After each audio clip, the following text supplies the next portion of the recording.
Hello नाज़रीन, अस्सलाम वालेकुम रहमतुल्लाहि व बरकातुहू। आज हम आए हैं आपके सामने एक ऐसे वीडियो के साथ जो है एकदम मुकम्मल बेसिक जानकारी जो है उर्दू ग्रामर के हिसाब से जो है जो एकदम शुरुआती दौर है उसको जो है हम लोग आज जानते हैं इस वीडियो के माध्यम से। तो वीडियो शुरू करने से पहले आपसे रिक्वेस्ट है कि जो चैनल पे नए हैं वो इस वीडियो को शेयर करें, सब्सक्राइब करें, लाइक करें और कमेंट करें इंशाअल्लाह, ताकि उसके ज़रिए से जो है मैं बेहतर से बेहतर कंटेंट आप तक पहुंचाऊं और आप भी उससे इस्तिफ़ादा करें। चलिए आज का वीडियो का आगाज़ करते हैं। समझते हैं लफ्ज़ एकदम बेसिक पढ़ेंगे, ग्रामर एकदम जो है शुरुआत पढ़ेंगे, है ना। कायदा कवाइद जो है एकदम शुरू में पढ़ेंगे, है ना। ये कवाइद, ठीक है, कवाइद को एकदम आगाज़ से शुरुआत से पढ़ेंगे। तो सवाल ये होता है कि कवाइद हम लोग कहते किसको, कवाइद कहते किसको है। तो कवाइद जो है ये कायदा की जमा है। किसकी जमा है? कायदा की जमा है। कायदा की जमा कवाइद है, ठीक है। अब सवाल ये पैदा होता होगा कि हम लोग कायदा कहते किसको है। जो हम लोग कवाइद रखते हैं कि कवाइद पढ़ते हैं इतना, है ना, सब चीज़ के उर्दू के कवाइद पढ़ते हैं, तो कवाइद कहते किसको, कायदा कहते किसको। किसी भी जबान को लिखने या पढ़ने के उसूल व ज़वाबित होते हैं, ठीक है ना। उसी उसूल को जानने का नाम क्या है? कायदा है, ठीक है। अब जो है हम लोग थोड़ा सा जो है जानेंगे, एकदम पूरा बेसिक जो है जानेंगे। हर्फ किसे कहते हैं? हर्फ किसे कहते हैं? हर्फ किसे कहते हैं? तो हर्फ जो है अलिफ, बे, पे, ते, है ना, टे, इसको क्या बोलते हैं? हर्फ बोलते हैं। किसी एक को हर्फ बोलेंगे, किसी एक को हर्फ। जैसे अलिफ को हम हर्फ बोलेंगे, बे को हर्फ बोलेंगे, पे को हर्फ बोलेंगे, और जब हम सबको बोलेंगे, सबको मिला के बोलेंगे, तो ये हो जाएगा हुरूफ। क्या हो जाएगा? हुरूफ, है ना। हर्फ की जमा है हुरूफ, हर्फ की जमा है हुरूफ, ठीक है ना। हर्फ की जमा को हुरूफ कहते हैं। इसीलिए ना बोलते हैं कि हुरूफे तहज्जी। क्या बोलते हैं? हुरूफे तहज्जी, यानी अलिफ से लेकर ये तक, अलिफ से लेकर ये तक हुरूफे तहज्जी। हुरूफे तहज्जी कुल कितने हैं? ये तो जो है हुरूफे तहज्जी जो है कुल मुरक्कब की तादाद जो है, मुफरद की तादाद जो है वो है ना। मुफरद की तादाद है 36 और मुरक्कब की तादाद है वो है 15, वो है 15। अब ये मुफरद और मुरक्कब क्या होता है? मुफरद और मुरक्कब क्या होता है तो जानेंगे। जैसे अभी मैंने बताया अलिफ ये अकेला है ना, ये अकेला है, सिंगल है, तो इसको जो है मुफरद बोलेंगे। ये बे ये अकेला है, इसको हम लोग बोलेंगे मुफरद हुरूफ। क्या बोलेंगे? मुफरद हुरूफ। अब मुरक्कब में बे में हे लगा भे, यानी बे जोड़ हे बराबर भे, बे जोड़ हे बराबर भे, यही ना। तो यहाँ एक से दो हर्फ मिला हुआ, इसमें दो हर्फ मिला हुआ, बे जोड़ हे बराबर भे, बे जोड़ है बराबर भे। तो इसमें चूंकि दो जुड़ा हुआ है, इसलिए एक से ज्यादा जहां हर्फ जुड़ा हो उसको बोलेंगे मुरक्कब हुरूफ। क्या बोलेंगे? मुरक्कब, ठीक है। अब जो सिंगल रहेगा, अकेला रहेगा, तन्हा रहेगा, उसको बोलेंगे मुफरद। तो मुफरद हुरूफ की तादाद जो है अलिफ से लेकर ये तक वो है, उसकी तादाद है 36। कितनी तादाद है? 36। और मुरक्कब हुरूफ की तादाद जो है वो है 15। कितने हैं? 15। तो जो 36 और 15 को जब आप टोटल करेंगे तो कुल आएगा 51। कितना होगा? 51। तो अगर ये पूछा जाए, है ना, हुरूफे तहज्जी की, है ना, तादाद जो है, हुरूफे तहज्जी की तादाद, कुल तादाद, हुरूफे तहज्जी, है ना, की कुल तादाद कितनी है ना, तादाद कितनी है? तो 51। क्या बोलेंगे? 51। इससे कई सवाल बन गए, है ना। मुफरद अगर हुरूफ पूछा जाए तो 36, मुरक्कब हुरूफ बोला जाए तो 51 15, और अगर पूरा मुकम्मल पूछा जाए, हुरूफे तहज्जी की कुल तादाद पूछी जाए तो 51। क्या बोलेंगे? 51, ठीक है ना। यहां तक समझ में आ गया। अब एक चीज और जानते हैं कि किसी भी जबान की सबसे छोटी इकाई को हर्फ, किसी भी जबान, चाहे वो कोई भी जबान हो, अंग्रेजी हो, हिंदी हो, फारसी हो, अरबी हो, है ना, कोई भी हो, उसके सबसे है ना सबसे छोटी इकाई जो है उसका नाम क्या है? हर्फ है। क्या है? हर्फ है। अगर इसी तरह जो है अगर हिंदी में बोलेंगे तो वर्णमाला, है ना, क ख ग घ, है ना, और अगर इंग्लिश में बोलेंगे तो अल्फाबेट्स, है ना, ABCD।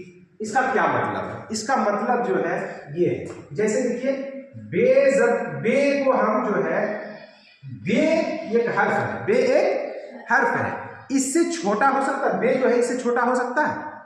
छोटा हो सकता है? बिल्कुल नहीं हो सकता है, बिल्कुल नहीं हो सकता है। क्योंकि आप उसके आप और अच्छे से समझेंगे इस तरह से, जैसे एक लफ्ज है ना, बे अलिफ ज़बर बा लाम माकू, बे अलिफ ज़बर बा लाम माकू, इसको ये छोटा हो सकता है, ये छोटा हो सकता है। कैसे होगा? ये देखिए, बे जोड़ अलिफ जोड़ लाम, कितने में हुआ? 1 2 3 बार में इसको ये छोटा हो गया, तब ना होगा ये अलिफ, तब नहीं ये बाल होगा, तब ये बाल होगा। मतलब बाल को हम छोटा कर सकते हैं, तो जो छोटा होगा वो हर्फ नहीं होगा, जो छोटा होगा वो हर्फ नहीं होगा, ठीक है ना। अब जो छोटा नहीं होगा वो हर्फ होगा। अब ये छोटा हो गया, है ना, अब कोई बाल को हर्फ बोलेगा तो वो गलत है। बाल जो है ये हर्फ नहीं है, ये क्या है? लफ्ज है। क्या है? लफ्ज है। अब लफ्ज देखिए किससे मिलकर बना? बे है, अलिफ है, लाम है, किससे मिलकर बना? हर्फ से मिलकर बना, है ना। हरूफ के मजमुए को लफ्ज कहा जाता है, हरूफ के मजमुए को लफ्ज कहा जाता है। जब कई हरूफ मिलते हैं ना तब लफ्ज जाकर बनता है, जब कई हरूफ मिलते हैं तो क्या बनता है? लफ्ज बनता है। समझ में आया? यहां तक समझ में आया? कोई दिक्कत नहीं है, है ना। तो ये बाल जो है ये किसकी मिसाल है? ये लफ्ज की मिसाल है। किसकी मिसाल है? और ये बे जो है ये किसकी मिसाल है? ये हर्फ है। क्या है? हर्फ है। यहां तक समझ में आया? कोई दिक्कत? समझते हैं हम लोग कि अभी तक हम लोगों ने ये जाना कि लफ्ज बनता किससे, तो लफ्ज किससे बनता है? वो हरूफ से बनता है। मतलब कई हर्फ मिलता है ना, कई हर्फ मिलते हैं तो जाकर लफ्ज बनता है। क्या बनता है? लफ्ज बनता है। तो सवाल ऐसा भी आता है कि लफ्ज किससे बनता है? तो हरूफ के मजमुए से, है ना, हरूफ से लफ्ज बनता है, हरूफ से लफ्ज बनता है, ठीक है ना। अब हम लोग समझेंगे कि लफ्ज कहते किसे है, लफ्ज कहते किसे है, ठीक है ना। तो जो है हम लोग जो बोलते हैं रोजमर्रा की जिंदगी में हम लोग इतनी सारे मतलब जो है लफ्ज मुंह से जो निकालते रहते हैं, तो इंसान के मुंह से जो बोली निकलती है, आवाज निकलती है, उसे क्या कहते हैं? लफ्ज कहते हैं। क्या कहते हैं? लफ्ज कहते हैं। यहां तक समझ में आ गया, है ना। लफ्ज कहते हैं। अब जो है जब हम बोलते हैं तो एक वो होता है जिसका कुछ ना कुछ माना समझ में आता है, माना समझ में आता है ना, कुछ ना कुछ माना समझ में आता है। और एक वो लफ्ज होते हैं जिसका कुछ माना समझ में नहीं आता है, जिसका कुछ माना समझ में नहीं आता है। तो हम ये कह सकते हैं कि लफ्ज की दो किस्में, लफ्ज की दो किस्में, लफ्ज की दो किस्में हैं, लफ्ज की दो किस्में हैं। नंबर 1 मौजू। क्या है? नंबर एक मौजू, नंबर 1 मौजू, है ना, नंबर 1 मौजू। उसके बाद नंबर 2 जो है वो है मुहमल। क्या है? मुहमल। नंबर 2 क्या है? मुहमल है, ठीक है। अब समझते हैं मौजू किसे कहा जाता है, मुहमल किसे कहा जाता है। तो आप ये चीज जानेंगे कि मौजू जो है उस लफ्ज को कहते हैं जिसका कुछ न कुछ माना हो। जैसे हम और आप बोलते हैं ये चश्मा, चश्मा आप समझ जाते हैं कि चश्मा उसे कहते हैं जिससे जो है देखने में जो है वो मदद मिलती है, देखने में मदद मिलती है। आमतौर पे लोग चश्मा किस लिए पहनते हैं? जब कोई परेशानी हो, आंख में कोई परेशानी हो तब चश्मा पहनते हैं। बहुत सारे लोग स्टाइल के लिए भी चश्मा पहनते हैं, है ना, कोई दिक्कत नहीं है। तो जो है चश्मा जैसे ही बोलते हैं तो उसका मीनिंग पूरा जो है हमारे जहन में गर्दिश करने लगता है, घूमने लगता है। तो जो है जिसका माना समझ में आ जाए उसको बोलेंगे, क्या बोलेंगे? मौजू। क्या बोलेंगे? मौजू। और एक वो होता है जिसका माना समझ में नहीं आता है। जस्ट हम लोग जो है फौरन जो है चश्मा के साथ एक तो और लफ्ज मिलाकर बोलते हैं। क्या बोलते हैं बताइए? तो चश्मा के साथ वश्मा बोलते हैं। क्या बोलते हैं? चश्मा के साथ वशमा बोलते हैं। तो चश्मा का माना तो हमें समझ में आ रहा है, लेकिन वशमा जो साथ में मिला रहे हैं उसका माना समझ में नहीं आ रहा है। तो जो जिसका माना समझ में आ रहा वो है मौजू, और जिसका माना समझ में नहीं आ रहा वो है मुहम्मल। ठीक है, जैसे और हम लोग बोलते हैं कलम, कलम जैसे ही बोलते हैं तो समझ में आ जाता है कि लिखने की चीज है ना, जिसे लिखा जाता है कलम। ठीक है ना, तो ये जो है इससे जिसका माना समझ में आया वो है मौजू। क्या है? वो है मौजू। और जिसका माना नहीं समझ में आया, कलम के साथ एक और लफ्ज क्या मिलाकर बोलते हैं? वलम। क्या बोलते हैं?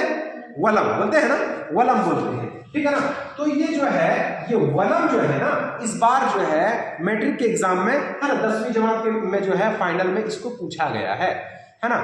वलम जो है किसकी मिसाल है? तो ये मुहम्मल की मिसाल है। किसकी मिसाल है? मुहम्मल की मिसाल है।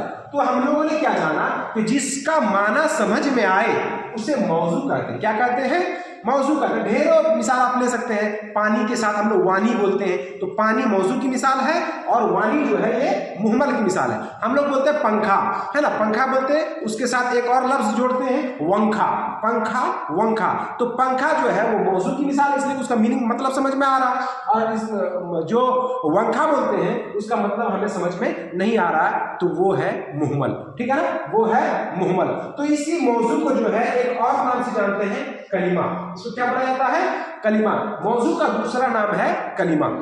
ठीक है, तो आज पूरे ओवरऑल क्लास में हम लोगों ने क्या जाना कि हर्फ किसे कहते हैं, कायदा किसे कहते हैं, लफ्ज किसे कहते हैं, लफ्ज बनता किससे है ना, लफ्ज की कितनी किस्में हैं, और जिसका कुछ ना कुछ माना हो, है ना, जिससे कुछ माना समझ में आए उसे मौजू कहते हैं, और जिसका कुछ माना समझ में ना आए उसे मुहम्मल कहते हैं। तो मैं उम्मीद करता हूं कि आप लोगों को जो है ये सारी बातें जो है वो समझ में आ गई होगी।